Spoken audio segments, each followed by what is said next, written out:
آپ الحمدللہ کہتے اس کا مطلب یہ ہے اے اللہ تو بے عیب اور بے نقصان ہے اور کمال والا ہے۔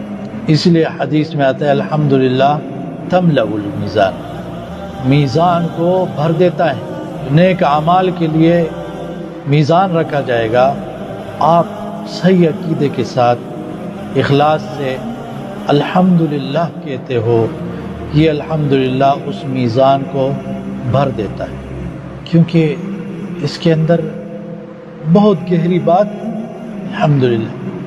اسے علماء کو الحمدللہ ہم نے دیکھا ہے، دیکھنا نصیب ہوا ہے کہ جب وہ پانی کی گھونٹ پیتے تھے تو کہتے تھے الحمدللہ، ایک نوالا کھاتے تھے پھر کہتے الحمدللہ، ہر چیز پر الحمدللہ۔